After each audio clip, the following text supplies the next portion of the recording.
Hi guys, so today I'm with Jonathan Breck.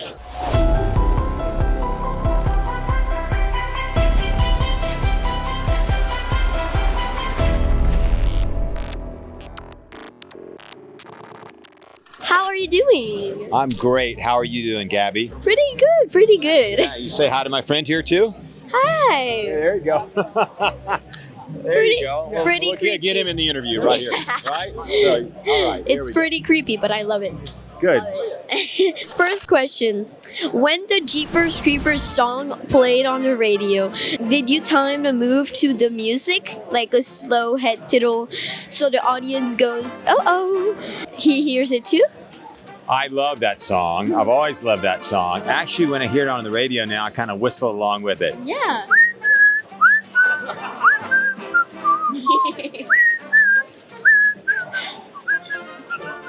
Yeah, right? Yeah, You kind of feel like moving it's to it, catchy, right? it's So, catchy. yeah, I can't help it. So, Yeah. do a little toe tap every now and then, you know? Yeah. Yeah, it's pretty catchy. And the first time that I watched the movie, it literally got stuck in my head. I was like, Yeah, that's the idea. Creepers. And then Keep singing it. yeah, and when I And then watched, something bad happens. exactly, you're like, oh.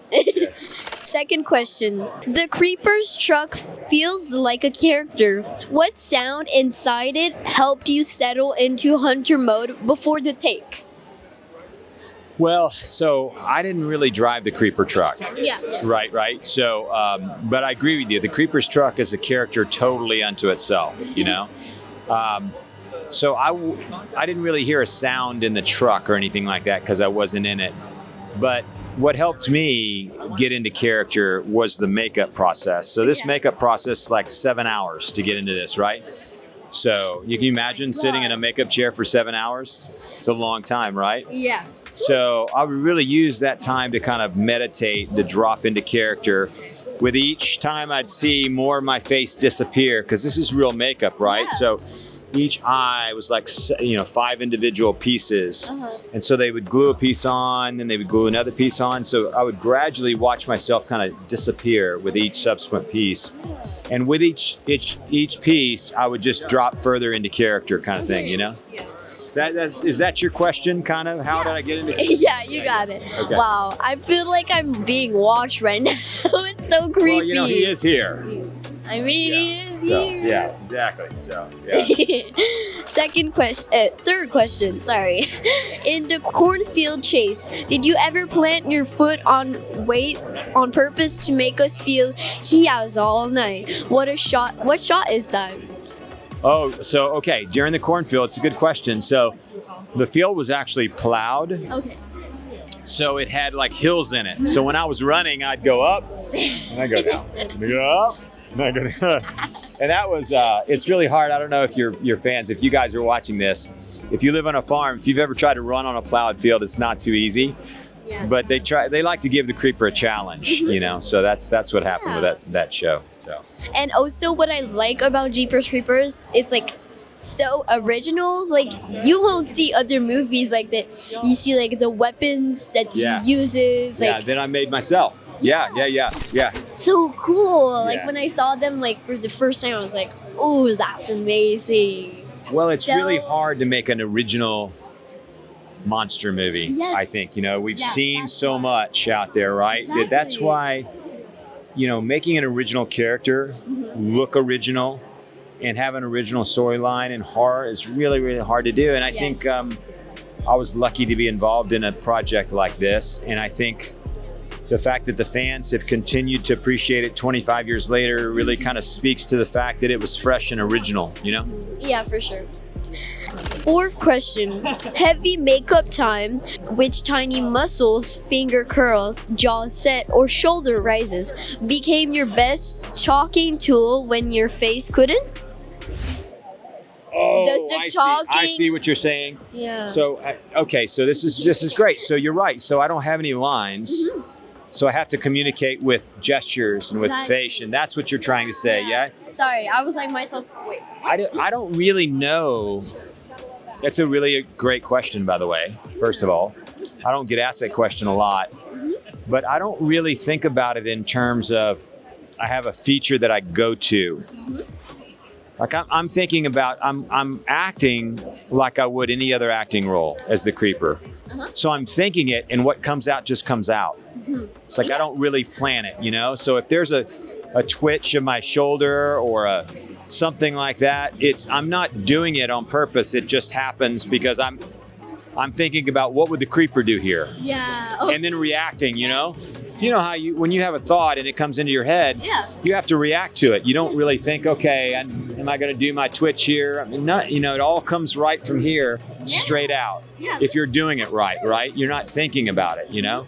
So a lot of what I did as a creeper was just instinct, and I just had to get out of the way and just let the instincts come through, you know, which is what I did with this a lot. So, all right, 5th question. All right, Gabby. All right. You've thrown that tooth star and done the wing spread. What single rehearsal note made one of these stunts suddenly click? Like, oh man, that's the rhythm. Huh. Great questions, man. I leave it to Gaby. Gabby. All right. You don't ask your parents hard questions like this all the time, do they? All right, good. No, I don't. Dad, when you were chewing your meat there, what was that? What single rehearsal note made one of these stunts suddenly click? You know, again, I don't know that, Gabby, I don't really know. I didn't really rehearse a lot of this stuff. I just kind of did it.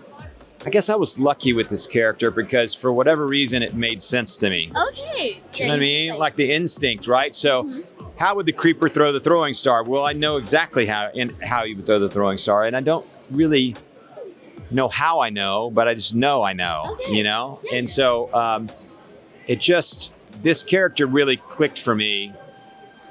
I would say the first scene of the second movie, I had a great scene in the first movie where it clicked for me, where I was throwing bodies down the pipe, right? And they let me do some stuff on my own, and I turned to look at the kids, and it just, you know, you do an action and it feels right, and you know you're doing the right thing, and it just encourages you to go further with it. And with the second movie, when I was running through that cornfield, I busted through the cornfield, and then, you know, I broke down and threw the throwing star, right? Yeah. And when I threw the throwing star, they had a little target for me about 30 yards from where I was with a blanket, and they had a little X that they made out of tape, and some jokester actually put an X there thinking that I could actually throw the throwing star 30 yards and hit the X, right? But the second take I did it. I threw it and I stuck it in the blanket, and it was sitting there. The second take, and I stuck it right on the X in the blanket. And I remember looking at it and watching the throwing star. It was stuck in the blanket, and at that point I was like, I'm supposed to be here doing this right now, and it feels right. And it's a great feeling when you have that feeling, right? So, and that throwing star, that simple act of throwing that throwing star kind of propelled me into the rest of the movie, you know? So it's a good question. So thank you. Hey, that's crazy. Second take? Yes, second take. I could never do it again. If they asked me to do 100 takes, I couldn't do it again that way. So I was very lucky. Do you know what I mean? When things happen right for you, it helps your confidence, right? It helps you, right? Yeah. So like when you have a good interview, you feel better about the next one, right? Exactly. Right. That is true. That is pretty true. Yeah. Well, thank you so much for your time, and nice to meet you. Yeah. Hello to Gabby's fans out there. She's got a lot of great, interesting questions, a lot of things you won't hear anywhere else. So tune in. All right. It's a creeper. I'll see you later.